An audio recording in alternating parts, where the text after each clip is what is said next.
우리가 읽은 하나님의 말씀은 에베소서 2장입니다. 에베소서 2장 1절로 7절까지 말씀이 되겠습니다. 에베소서 2장 1절부터 7절까지입니다. 합심해서 읽겠습니다. 너희의 허물과 죄로 죽었던 너희를 살리셨도다. 그때 너희가 그 가운데서 행하여 이 세상 풍속을 좇고 공중의 권세 잡은 자를 따랐으니 곧 지금 불순종의 아들들 가운데서 역사하는 영이라. 전에는 우리도 다 그 가운데서 우리 육체의 욕심을 따라 지내며 육체와 마음에 원하는 것을 하여 다른 이들과 같이 본질상 진노의 자녀였더니 공일의 풍성하신 하나님이 우리를 사랑하신 그 큰 사랑을 인하여 허물로 죽은 우리를 그리스도와 함께 살리셨고 너희가 은혜로 구원을 얻은 것이라. 또 함께 일으키사 그리스도 예수 안에서 함께 하늘에 앉히시니 이는 그리스도 예수 안에서 우리에게 자비하심으로써 그 은혜의 지극히 풍성함을 오는 여러 세대에 나타내려 하심이니라. 아멘.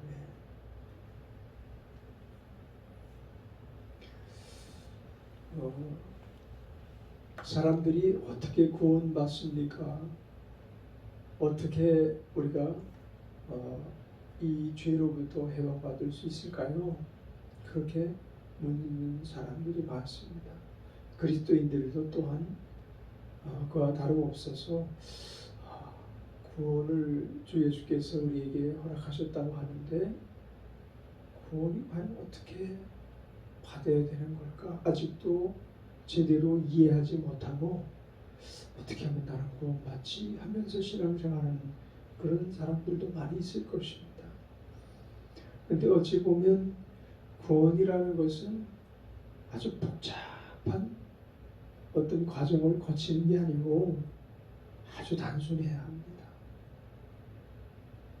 너무 단순하다 싶을 정도로 단순해야 그것이 어떤 한 계층의 사람들만 구원받는 것이 아니고 못 배운 사람이나 배운 사람이나 있는 사람이나 없는 사람이나 또 높은 자리에 있는 사람이나 비천한 사람이나 모두 다 그저 어린아이나 나이 많은 사람들이나 다 함께 구원을 받을 수 있어야 될 만큼 단순하고 복잡하지 않은 것이 구원인 것입니다. 이 성경도 물론 66권으로 기록되어 있지만 처음에는 율법서가 우리에게 주어졌어요. 율법에 관한 이야기책이 성경 39권이 율법에 관한 이야기죠. 그리고 후반부에 나오는 27권이 복음에 관한 이야기예요. 이 율법은 무엇을 지적하는 것인가 하면 죄라는 것을 지적하는 그런 내용을 대부분 담고 있어요. 물론 그 안에 이스라엘 역사 읽기도 힘들고 또 해석하기도 복잡한 인간사와 함께 기록되어 있긴 하지만 또 정치사, 국가관 이런 것들이 기록되어 있기도 하지만 그 내용은 단순해요. 율법이라는 것이 인간에게 주어졌고 율법을 통해서 우리가 그 시대 당대에 살던 사람이 죄인이냐 아니면 죄로부터 벗어난 사람이냐 그런 내용을 담고 있습니다. 그런데 율법만으로는 죄에 대하여 극복할 수 있는 사람이 아무도 없어요. 우선 죄를 공급하는 원수마귀를 이길 자들이 없고 원수마귀가 가져다주는 재앙을 극복할 자가 없을 뿐만 아니라 그 내면에 감추고 있는 불의를 거절하고 살 사람이 아무도 없어요. 그래서 다윗 임금같이 그처럼 하나님의 마음에 합한 자라고 칭찬을 받는 사람도 우리가 알 수 있는 아주 보통 죄가 아닌 죄가 여러 개 더 보이는 그런 모습이 보이죠. 그러니 뭐 다윗 같은 성군도 그와 같이 죄와 무관한 사람이 아니었듯이 그 외에 다른 통치자들은 어떻겠어요?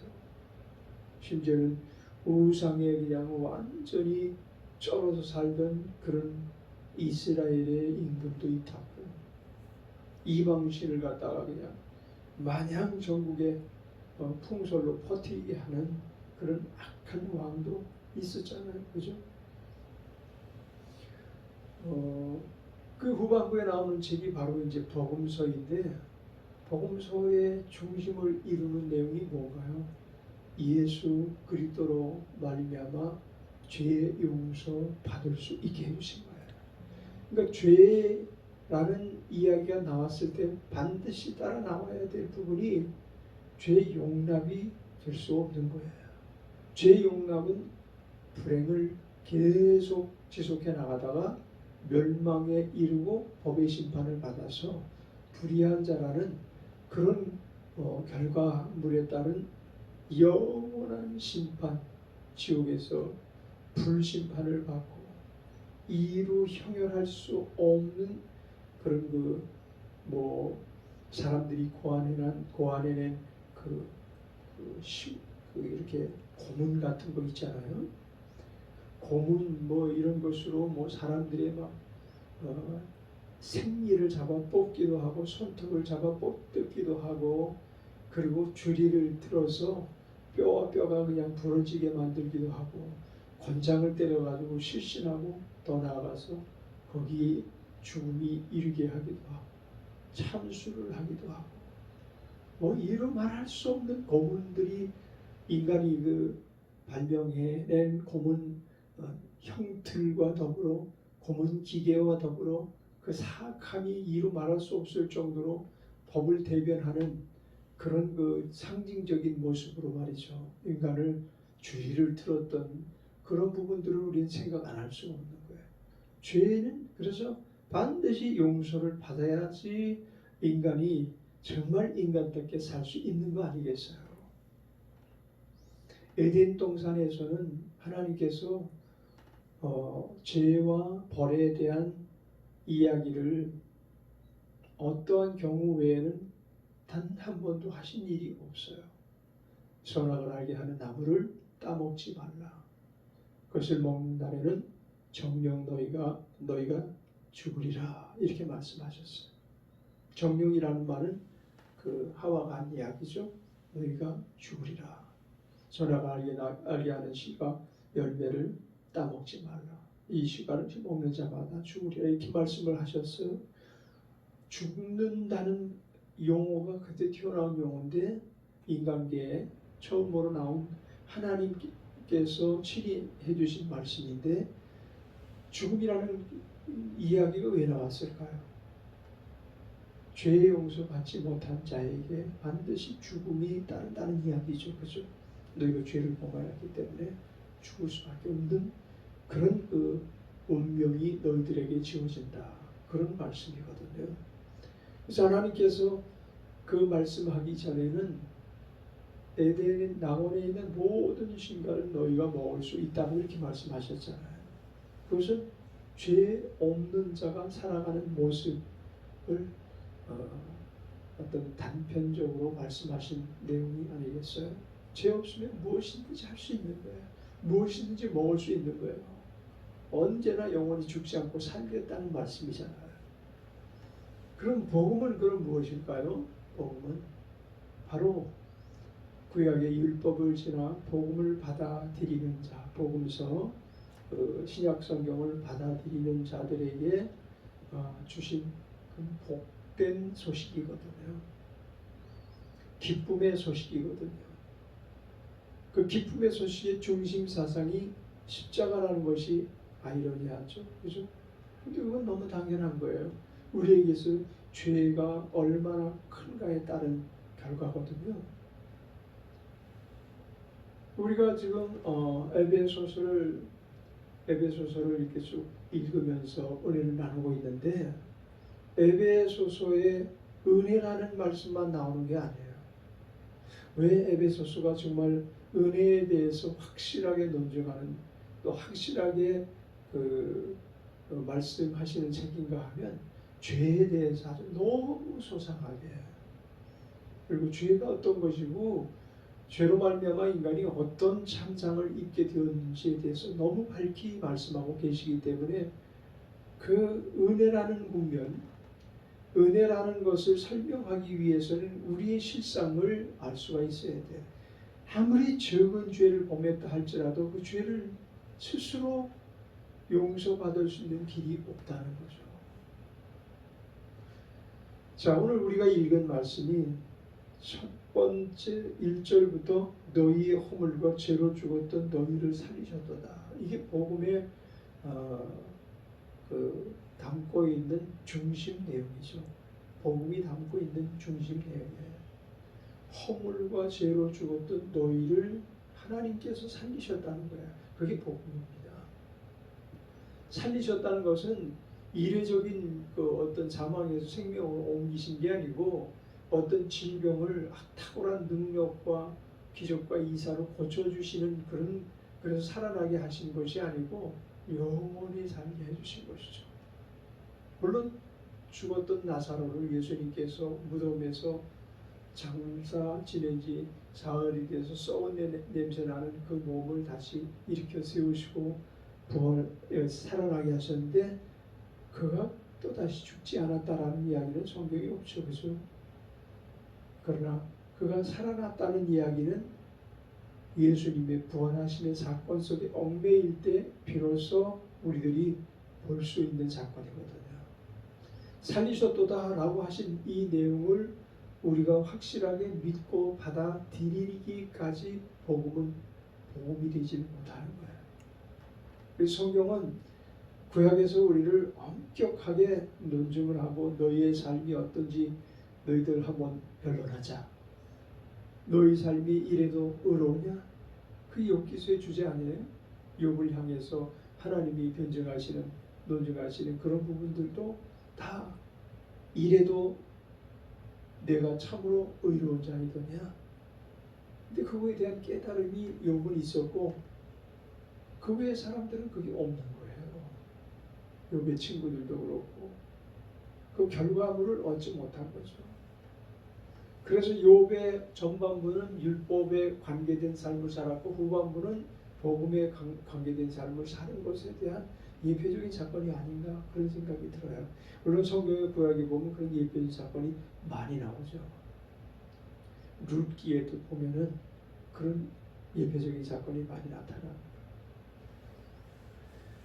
그래서 너희의 허물과 죄로 죽었 너희를 살리셨도다 라고 하신 이 내용을 우리는 받아들이지 못하는 자가 되서는 안 됩니다. 우리와 우리의 죄와 허물이 있어요. 여전히 지금도 있어요. 그러나 하나님이 살리시기 까닭에 우리는 죄와 허물로부터 자유함을 얻었다. 그것이 복음이 담고 있는 실체다. 그런 모습이다. 그때에 너희가 그 가운데서 행하여 이 세상 풍속을 좇고 공중의 권세 잡은 자를 따랐으니 곧 지금 불순종의 아들들 가운데서 역사하는 영이라. 자, 이 죄가 어디서부터 왔는지 기원을 말씀하고 있는 거죠. 그래서 죄는 에덴 동산에 찾아가서 아담과 화를 타락해 했던 이에뱀, 곧 사단이라고 하는 자, 루시퍼, 타락한 루시퍼가 마귀가 돼서 인간을 이제 의로운 삶을 빼앗아 가고 불의한 삶을 살게 만들었던 그 원흉, 그게 이 타락한 공중 권세를 잡은 자, 마귀를 말하는 거죠. 그래서 마귀에 속해서 사는 것이 인간사예요. 마귀에 속해서 살 수밖에 없는 것이 인간의 숙명이 되어버리고 말았어요. 왜냐하면 우리 조상 아담과 하와 처음 지으신 인간이 그에게 속아서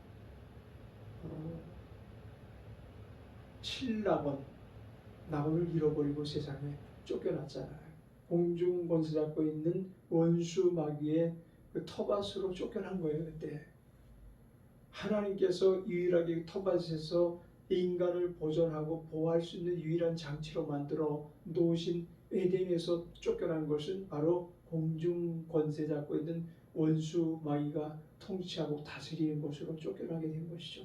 그러니까 그 말을 다시 바꿔서 우리가 설명하자면 하나님의 종, 하나님의 친구, 하나님의 사랑하는 자로 살았던 인간들이, 하나님을 섬기고 하나님을 찬미하고 찬양하며 살았던 인간들이 인간계로, 다시 말하면 마귀가 지배하고 있는 공중 권세 안에 있는 인간계로 쫓겨난 거예요. 쫓겨나면서부터 마귀, 이제 통치자가 마귀이기 때문에, 왕이 마귀이기 때문에, 그래서 그 왕의 신하가 된 거죠. 백성이 된 거죠. 그런데 그 왕이 선한 임금이고 좋은 임금일 것 같으면 그 왕의 선정을 통해서 인간들이 편안하고 참 평안하게 살겠지만은 그 누구도 그와 같은 선한 임금이 될 수가 없어요. 왜냐하면 임금 자체도 마귀의 종이기 때문에. 그래서 하나님 통치를 받고 통제를 받고 있는 임금 몇몇이 이스라엘을 굳건하게 하나님 앞에 충성된 나라로 막 세워 나가려고 했지, 대부분의 임금들은 다 마귀의 수와 같이 마귀의 중노릇하면서 자기의 역할을 그냥 해왔다라고 보면 되겠죠. 그래서 이 공중권세 잡은 자를 우리가 따르고 싶어서 따른 게 아니고 노예가 되었기 때문에 마지못해서 따라가는 인생의 그 숙명이 그래서 불행이라는 결과물을 낳게 된 거죠. 얼마나 불행하게 살아왔는가. 지금은 어떤가요? 지금도 인간은 여전히 불행한 단면을 늘 지니고 살아요. 그리스도인들은 어떤가요? 그리스도인에게도 마귀의 공격이 계속 무수히 임하고 있거든요. 그러니까 마귀가 쏘는 불화살이 그리스도는 예외가 아닐 수가 없어요. 그리스도인도. 아니, 하나님을 대적했던 원수 마귀가 하나님의 백성, 하나님의 자녀를 대적하지 못할 일이 어디 있겠어요? 예수님께서 이 땅에 오셨을 때 예수님을 유혹하려고 덤벼드는 그 사단의 모습을 우리는 사복음서에서 볼 수가 있잖아요.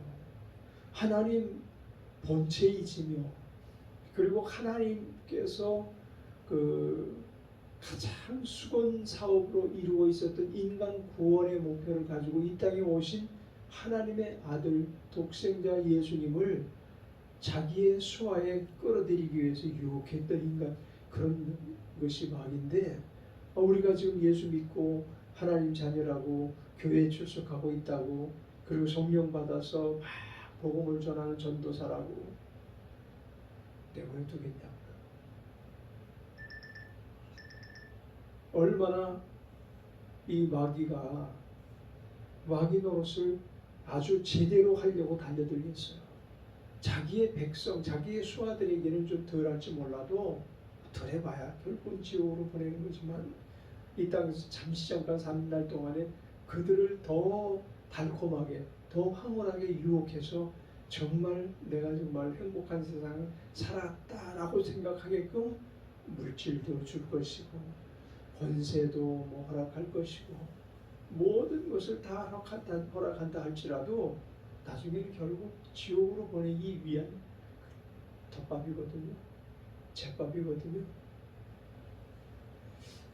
그래서 그러한 마귀가 지금도 역사하고 있다는 거예요. 지금도 불화살을 쏘고 있고 삼킬 자를 찾아서 우는 사자처럼 찾아 두루 다니고 있는 이때에 우리가 결국 예수 믿게 된 가운데 가장 안전한 것이 무엇인가 하면 그리스도 예수 안에 머물러 있는 것입니다.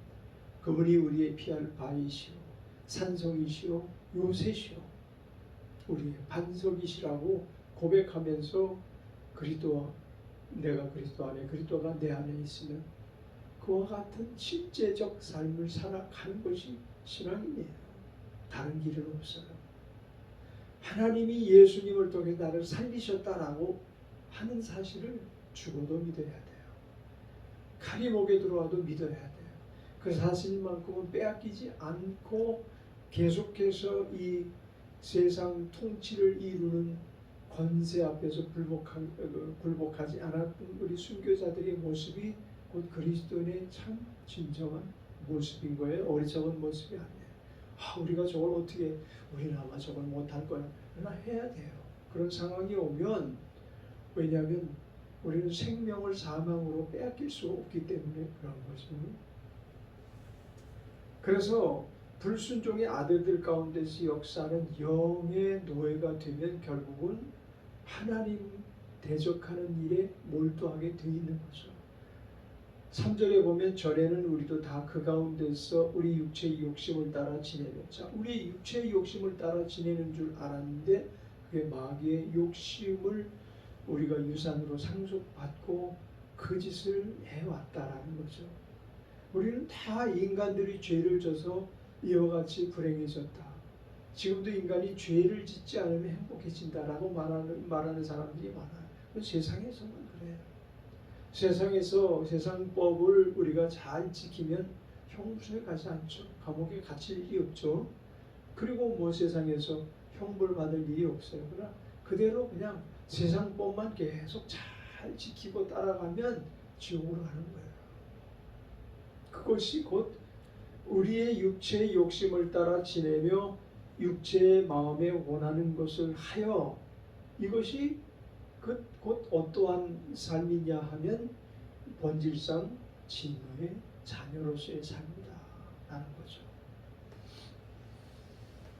그런데 이제 여기에 우리가 이제 에베소서 2장 4절에 이 복음의 이제 실체가 낱낱이 증거되기 시작하는 첫 번째 사건이 무슨 사건인가 하면 죄 용서라는 사건이에요. 우리가 죄를 짓지 않아서 우리가 용서받은 게 아닙니다. 죄를 지었음에도 불구하고 긍휼에 풍성하신 하나님이,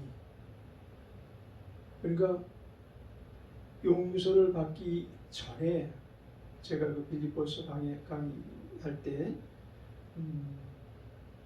불쌍히 여김을 받지 않으면 용서받을 수가 없고 은혜 받을 수가 없다. 그래서 은혜 받기 전에 불쌍히 여김받는 단계를 거쳐야 되고, 은혜 받은 자가 가지고 있어야 될 품성 중에 하나가 사람들을 불쌍히 여기는 마음, 특히 가정에서 부부간에 서로가 불쌍히 여기는 마음, 자녀가 부모를 어떤 때는 참 연민의 정으로 보면서 참 우리 아버지 어머니가 너무 고생을 하신다, 우리 아버지 어머니가 너무 애를 쓰시고 살아가시네, 뭐 이렇게 불쌍히 여기는 마음이 있다는 것은 그들이 은혜 받은 자로서의 삶을 살기 때문에 가질 수 있는 마음이에요. 근데 불쌍히 여기는 마음이 없으면 사형수와 똑같아요. 사람을 죽이고도 전혀 죄의식을 갖지 않고 똑같이 본질상 진노의 자녀였던 그 상태로 머물러 있는 거예요. 그런데 긍휼에 풍성하신 하나님이 우리를 사랑하시고 그 사랑을 인하여 허물러 죽은 우리를 그리스도와 함께 살리셨고, 여기서 누구와 함께 살리셨다고 했나요? 그리스도와 함께 살리셨다. 이 사건이 십자가 사건이죠. 십자가에서 그리스도는 몸짓고 피 흘려 죽으심을 당했어요. 이 죽으심을 당하지 아니하셨다면 우리는 죄의 용서 받을 수 있는 길이 없었던 거예요. 왜냐하면 그 죄의 크기가 사망이라는 정도의 크기거든요. 근데 사망을 언도받은, 사형을 언도받은 우리나라 같은 경우에는 사형수를 죽이는 법이 없지만 그건 성경적이 아니죠. 성경은 죄를 범한 자는 사망에 이른다고 하셨어요. 그래서 무슨 어떻게 인간이 인간을 죽일 수 있는가, 도덕을 가장하고 그 죄를 용납하는 거예요. 부분적으로 감해준 거예요. 사형수에게 사형을 행하지 않는 제도가 어찌 보면 좀 너무나 인간적인 모습 같지만, 그러나 하나님이 보실 때는 하나님은 그와 같이 하시지 않으셔요. 죄를 범한 자는 틀림없이 사망을 선고하셨고, 사망을 선고하신 결과 그들은 모두가 사망당하는 처지가 되어버렸어요. 온 인류 중에 하나님의 법 때문에 당한 자들이 지금까지 죽은 지옥으로 간 사람들의 숫자가 곧 하나님 법으로 말미암아 죽은 자예요. 그렇죠? 하나님의 법으로 인하여 죽은 자들이 모두 지금 지옥 가 있다니까요. 근데 그리스도와 함께 다시 살리셨으니 하나님 또 다른 법으로 말미암아 살아난 자들이 지금 다 천국에 이른 자들이에요. 근데 그 앞에 먼저 누가 언급되고 있죠?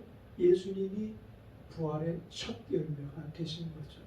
사망당한 사람 중에서 하나님이 살리신 첫 열매가 예수님이신데, 예수님께서 부활하시고 나서 그 죽으심의 이유가 예수님 당신의 죄 때문에 죽으셨다고 말씀하신 게 아니고 우리의 죄 때문에 하나님께서 긍휼에 풍성하신 하나님이 그리스도를 죽음에 내놓으시고 죽음에서 건져내심과 함께 우리 죄를 전부 용서해 주셨다라는 또 다른 법을 만드셨는데, 그게 신약에서 늘 언급하고 있는 복음의 진수인 거죠. 복음의 진수는 우리가 죄를 여전히 졌다. 그럼에도 불구하고 너희가 갚을 수 없는 이 죄값을 그리스도께서 대신 지불하셨기에 내가 너희를 보고 너희를 사랑하는 것이 아니고 너희를 다시금 하나님의 자녀요 하나님의 종으로 불러주신 게 아니고 예수 그리스도의 증거가 너희에게 있기에, 그래서 내가 너희를 하나님의 자녀, 나의 자녀, 곧 예수 그리스도의, 심지어 성경에 보면 예수 그리스도께서 우리의 맏아들이 되셨다. 그리고 우리는 그 다음에 아들이라 그렇게 말하고 있고, 그리스도께서 우리의 신랑이 되신다 그렇게 말하고 있고, 또 그리스도께서 우리의 친구가 되셨다.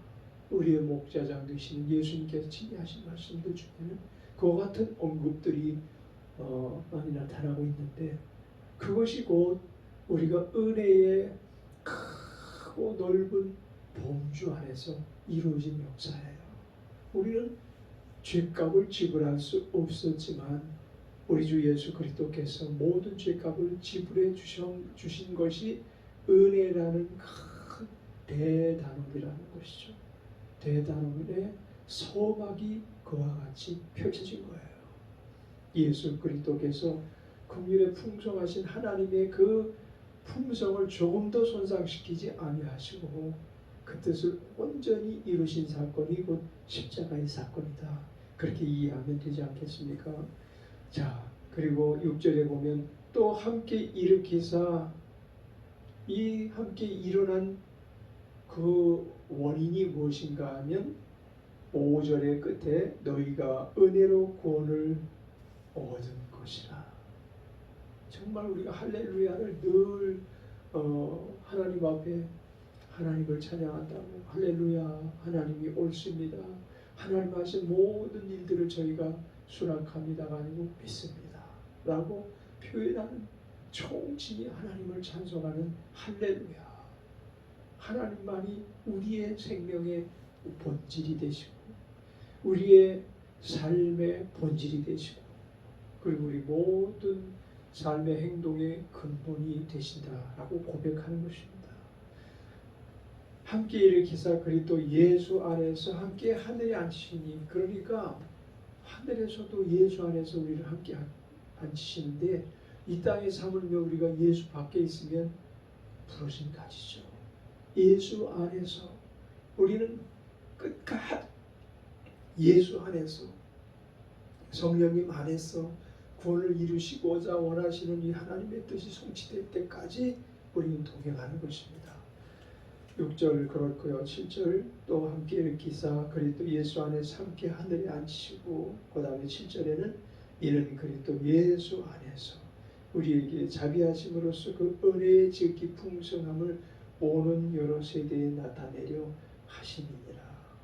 자, 이제 우리는 예수 안에서 작정하기로 살기로 작정한 자들입니다. 그리고 또한 예수 안에서 오는 세대에 이와 같이 예수를 전하는 삶을 살기로 작정한 사람들입니다. 그런데 먼 때부터가 아니고 바로 내 가족 안에서 실천하기도 얼마나 힘드냐고요. 사실 우리가 목사라는 혹은 전도사라는 혹은 사역자라는 혹은 장로라는 이런 직분을 가지고도 가정에서 얼마나 많이 다퉈요. 분란이 일어나고 또 목사님들의 세계에는 다툼이 없나요? 목사님들의 세계에서도 다툼이 있어요. 각각이 그래서 나와 가장 밀접한 사람들에게 천국 복음을 전하는 삶을 살아야만 되겠죠. 때로는 우리가 감정을 추스리지 못해서 자녀들에게도 막 역정을 부리고 자녀들도 부모에게 막 역정을 내고 이런 일들이 비일비재합니다. 그 목사의 가정도 마찬가지고 장로님의 가정도 마찬가지고 복음 전하는 전도사의 가정도 남편과 아내와 서로 다툼이 있기 마련인 거예요. 세상은 그렇습니다. 세상에서 우리는 본래 다투면서 살아가요. 왜냐하면 공중권세 잡은 자가 어떤 한편을 공격하거든요. 아담과 하와가 같이 있는 선상에서 공격한 게 아니고 하와를 공격했잖아요. 하와를 공격한 그것으로 인해서 아마도 처음에는 아담에게 책망을 들었지 않았을까. 그러나 그럼에도 불구하고 이미 마귀의 종이 되어버린 하나님 종되기를 포기하고 하나님 자녀에게 포기해버린 하와가 마귀의 능력을 받아서 마귀의 영역을 받아서 이게 서로 인간 대 인간 간의 싸움인 줄 알았더니 마귀의 수하가 돼서 남편을 공격한 거예요. 아내가 그것도 마귀의 종이 되어서 마귀의 능력을 받고 나귀의 술수에 빠져서 마귀의 괴계로 남편을 공격했다니까요. 그러니까 우리는 항상 가정천국을 이루기 위해서 몸부림쳐야 돼요. 그것은 이미 끝났다. 얼마 전에 그 새롭게 한 간증을 통해서 우리는 부부싸움 절대 이젠 안 하는 단계가 됐죠. 그러면서 우리 사모님이 얘기를 했어요. 우리는 부부싸움 한 지 한 10년 이상 지난 것 같아요. 그죠? 그런데 그럼에도 불구하고 사실 우리 안에 분쟁이 없느냐? 상대방을 향한 오해, 또 억울함, 왜 이럴까 하고 섭섭함, 그것으로 말미암아 조금 더 진보돼서 미운 마음을 갖고 뭐 이런 생각을 사실은 다 떠나버린 사람들이 아니거든요. 근데 미움은 어디서 왔어요? 마귀의 수단이거든요. 인간을 해치는 수단. 그리고 용납하지 못하고 용서하지 못하고 다투는 것은 어디 왔어요? 이것도 역시 마귀가 가지고 온 거예요. 그럼 한쪽은 조금 더 낫겠죠. 그죠? 마귀의 종이 돼서 그것을 가지고 사용하는 자와 그것을 대적하는 사람이 있으니까 가정불화가 당연히 생길 수도 있어요. 왜냐하면 진실이 아닌 것을 자꾸만 진실로 얘기하면 진실하게 사는 사람이 진실은 그게 아니다 하고 대적하다 보면 이게 언쟁이 깊어지면 이제 다툼이 일어나고 그러죠. 그러면 진실에 수용을 해야 돼. 진실을 수용해야 되는 거죠. 복음을 우리가 접한 자라면 당연히 그래서 너무 모질어서는 안 되고 내가 옳다라고만 생각해서도 안 되고 상대방이 옳을 수 있고 내가 마귀의 괴계에 지금 넘어가 있을 수도 있다라고 인정을 하고 상대방 말에 복음적인 그 내용이 듬뿍 담겨 있다면 무릎을 꿇고 주님 발 앞에 무릎을 꿇었던 것처럼 그래서 그분을 모든 만국을 다스리는 왕으로 인정했던 것처럼 통치자로 인정했던 것처럼 우리가 사람 앞에 무릎을 꿇는다 하더라도 그런 의미를 담고 무릎을 꿇을 수 있어야 되는 거죠. 그죠? 근데 뭐 그런 행동을 꼭 필요하다는 얘기는 아니고 우리 하나님께서 그와 같이 우리를 은혜로 구원받게 하셨으니 은혜로 살아야 된다. 그리고 하나님의 긍휼에 풍성하신 은혜를 잃어버려서는 안 되고 하나님 우리 살리셨다는 내용을 망각해서도 안 된다는 것을 늘 기억하면서 2020년 성탄절 새벽 예배를 통해서 우리는 정말 예수님이 이 땅에 오신 목적은 죄를 도말하기 위해서 오셨다. 그런데 우리가 그 안에 들어왔으니 우리에게는 성탄이 주어진 자들이다. 예수님의 성탄을 끝까지 이루셔서 십자가를 지나 부활의 사건까지 동참하는 자가 되자라고 다짐하는 시간이 되기를 바랍니다. 기도하겠습니다.